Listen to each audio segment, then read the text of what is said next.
Letters to Santa by Willie T. To the Editor, The Washington Post. I am writing on behalf of the entire community of the North Pole to clear up a few misconceptions, as well as answer some of the most common questions that I've come across in letters to Santa Claus. My name is Vixen. In case you didn't recognize my name, I'm reindeer number 4. I'm often mistakenly known as reindeer number 5 because of the Rudolph misunderstanding. He is not reindeer number 1, he's number 9. We worked as a team of 8 for years before Rudolph joined the squad. Before I go to the questions, I like to note that my book, The Physics of Christmas, covers everything in this letter and more in greater detail. But the book hasn't found a home with a publishing house as of this writing. I'm hopeful it'll be out by Christmas next year. I'd also like to make it clear that I'm not actually writing this letter. It'd be tough to type with hooves, and a pencil wouldn't be any easier. I have an elf taking dictation. Before you ask the question, the sharp portion of the upper ear of elves allow them to differentiate the tones of animals for communication. Sorry to disappoint anyone who was hoping for a talking reindeer. So, how does Santa get to all the houses in one night? This is a great question to start with. I've seen some of those TV movies hypothesizing about how it's done. Yeah, that's right, hypothesizing. Here's the facts. It's not magic or time freezing or anything like that. It is, however, wormholes. Albert Einstein and Stephen Hawking were both lucky enough to catch us in action. They were young, so they just got a grasp of what was going on. By the way, that Einstein, he was a biter. He was certainly on the naughty list the next year. One more thing about the whole world in one night illusion. There really aren't as many houses to get to as you'd think. First of all, we only go to houses with children on the nice list. The call is a metaphor. Second, the parents have to be believers as well as the children. What with castle doctrines in some states and these modern security systems, we'd be sitting ducks. No way. 99% of our job is done by non-believing parents buying their kids the toys. You can be sure, if a toy has manufacturer's MSRP on it, your parents didn't believe in Santa. How old is Santa? This one is easy. He's old. Santa claims he's as old as his tongue, and a little bit older than his teeth. But we are talking Old Testament old. So how is he still alive?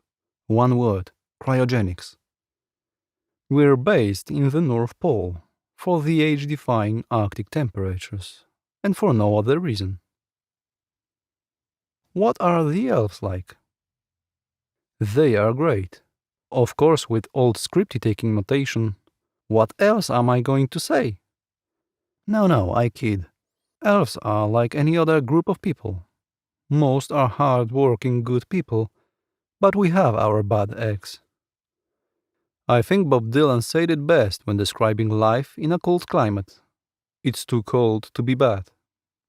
They are pretty busy singing and toy building, so most of us get along fine. The little ones can be a pain sometimes, especially when they get to tail pulling. Of course, they are the teenagers. I say send them to the South Pole until their hormones even out. But that's just one reindeer's opinion. How do reindeer fly? I wrote an entire piece on this and sent it to several science journals for peer review. Not a one would publish me. To keep it short, it's not magic corn-fed or anything like that. Have you seen a hummingbird or a bumblebee fly? It doesn't seem possible, but they do. I won't spoil all the showmanship that Santa is famous for, but for those interested, it's about lift, drag, and reindeer fur. How does Santa fit all the toys in the bag? I think this question misses the point of who is doing the heavy lifting. Maybe it's me, but I'd ask how do the reindeer pull that load? Strength, conditioning, and carrot protein powder. I get it though. Santa is the show, so I'll give it to you straight. Traveling through wormholes at the high speed that a well-trained pack of reindeers can achieve causes a shift in the center of gravity, and when coupled with the relative distance from the center of the Earth, creates a decreased density in the matter. We, reindeer and Santa, avoid this density shift thanks to the oil baked into the very cookies you good people leave for us. That's just a few of the most common questions from the letters I've been delegated to answer on the big man's behalf. Thank you for printing my article, and keep your eyes open for my book, hopefully coming out this year. Please keep the letters coming. Vixen Claus. I figured you'd want to see it, Santa. The elf stood proudly, rocking from his heels to his toes in a rhythm. He puffed out his chest and let his teeth show with a broad smile below his cherry nose. Yes, yes, well done, Scripty, said Santa as he shook his head and let out a laugh. What should I do with it?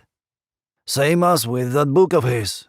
Burn it, said Santa, shaking his head.